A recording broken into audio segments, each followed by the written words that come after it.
Assalamualaikum warahmatullahi wabarakatuh. Salam dan bahagia.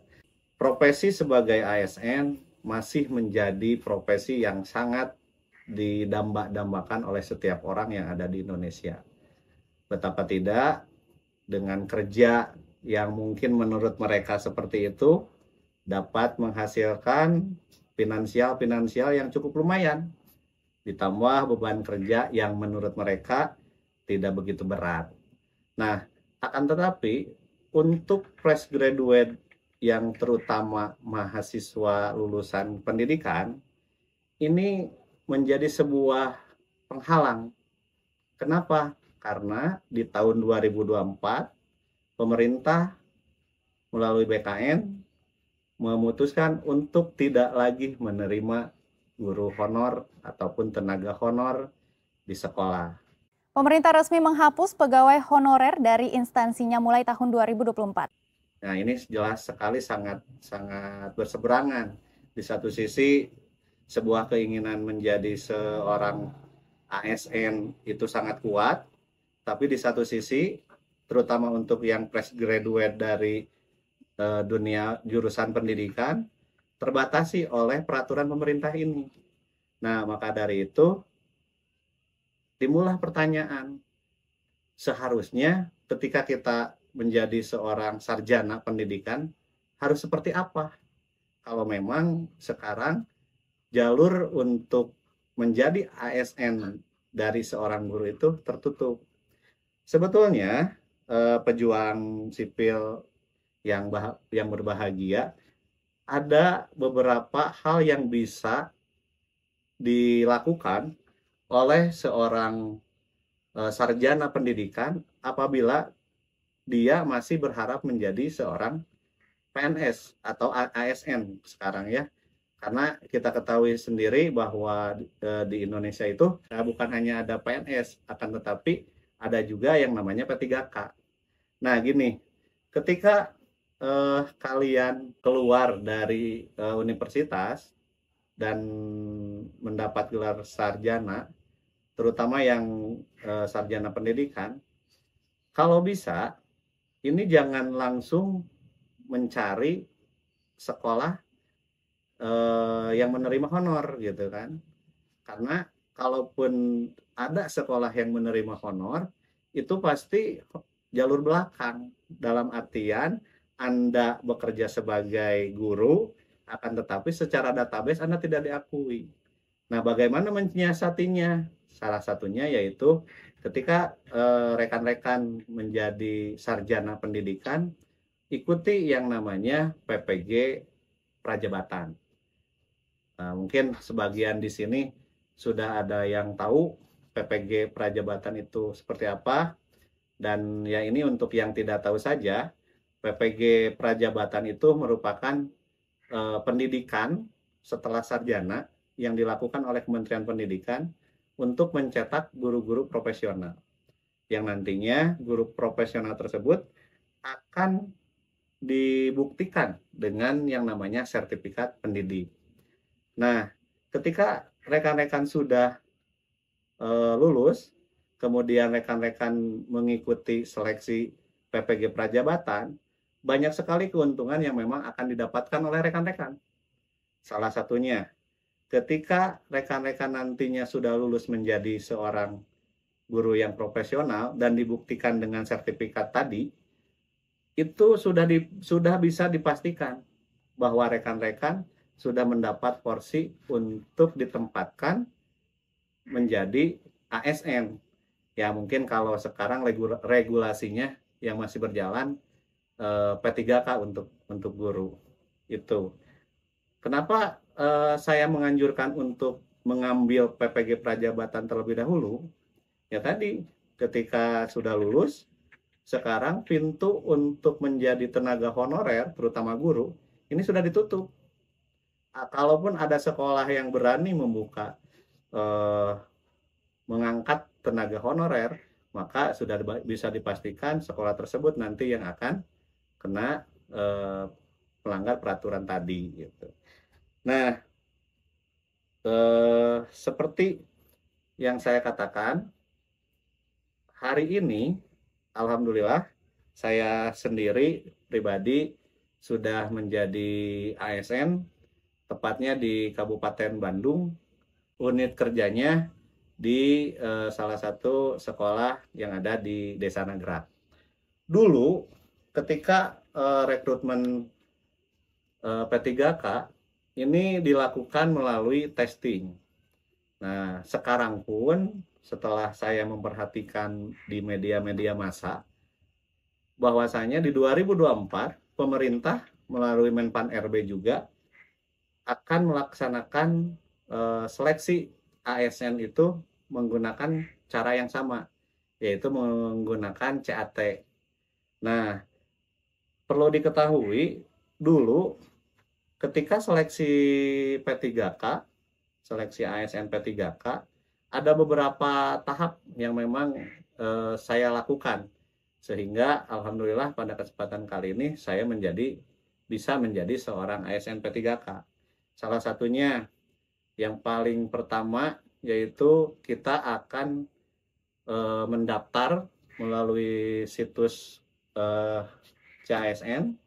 Nah, dalam pendaftaran ini rekan-rekan harap mempersiapkan dokumen-dokumen yang memang betul-betul diperlukan dalam proses seleksi tersebut. Mulai dari KTP, KK, kartu keluarga, kemudian juga ijazah. Ini ijazah yang paling penting, ijazah dan juga transkrip nilai. Nah, ketika kita mendaftar di situs CASN, ini akan diarahkan dengan linearitas ijazah kita. Nah, bagi yang belum tahu, linearitas itu merupakan standarisasi pemerintah untuk mengakomodir jurusan-jurusan pendidikan baik jurusan-jurusan baik pendidikan ataupun non pendidikan agar bisa sesuai dengan formasi yang memang dilamar oleh peserta tersebut. Misal, dulu ijazah saya itu adalah PGMI. Nah, ini linearnya salah satunya yaitu dengan guru kelas SD. Makanya yang saya lamar itu yaitu tadi guru kelas SD. Itu yang pertama. Kemudian yang kedua, setelah kita mendaftar, misal kita lolos seleksi administrasi. Nah, kita akan masuk ke yang namanya seleksi melalui CAT.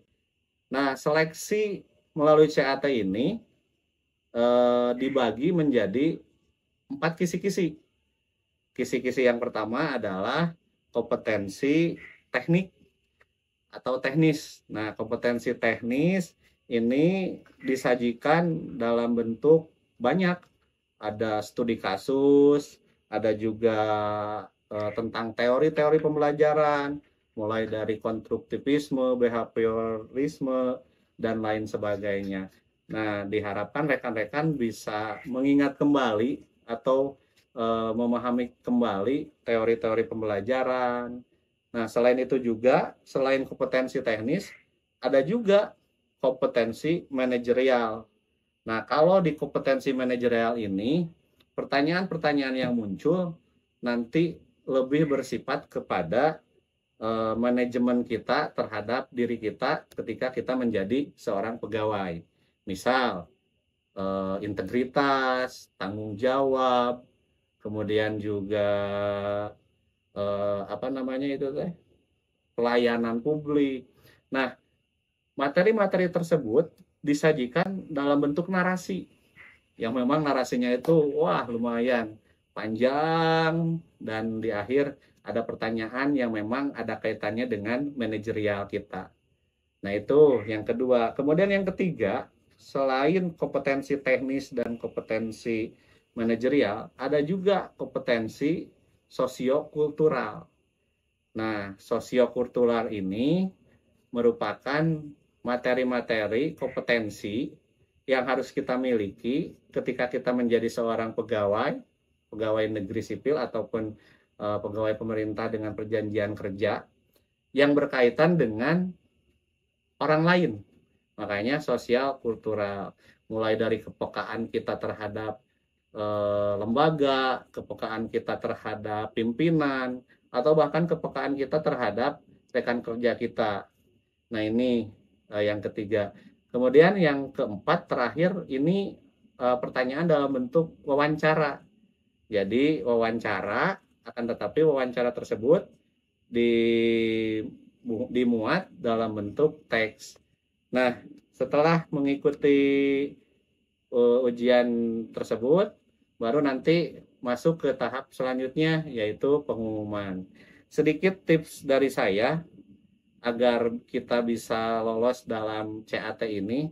Yang paling pertama, yaitu kita sebagai seseorang yang ingin menjadi seorang ASN, hendaknya memiliki pengetahuan yang cukup luas. Nah, untuk memiliki pengetahuan yang cukup luas itu, kita bisa berliterasi, baik itu dari artikel, dari modul, ataupun bahkan channel-channel YouTube yang memang bisa membantu kita dalam memahami kompetensi-kompetensi yang akan diujikan. Bahkan sekarang banyak platform-platform digital yang menurut saya itu sangat bagus, dikelola dengan orang-orang yang kompeten, dan juga banyak tim yang memang juga bergelut di bidang tersebut. Itu yang pertama. Kemudian yang kedua, selain kita juga memiliki pengetahuan yang luas, kita juga harus memiliki keinginan. Kenapa keinginan? Karena kebanyakan mereka hanya ingin menjadi seorang ASN itu bermodalkan apa yang dia punya. Sebetulnya itu. Tapi menurut pengalaman pribadi, ketika kita hanya mengandalkan apa yang kita punya, ketika dihadapkan dengan tes CBT itu, ya maka hasilnya yang keluar yang kita punya saja gitu. Nah, berbeda dengan kalau kita itu memiliki keinginan yang memang benar-benar kuat. Nah, itu nanti bisa diimplementasikan oleh kita dengan cara membagi waktu. Misal dulu saya gini, ketika akan melaksanakan ujian itu kan ada rentang waktu nih, 1 bulan. Nah, saya membagi waktu. Dari 1 bulan itu saya bagi menjadi 4 minggu.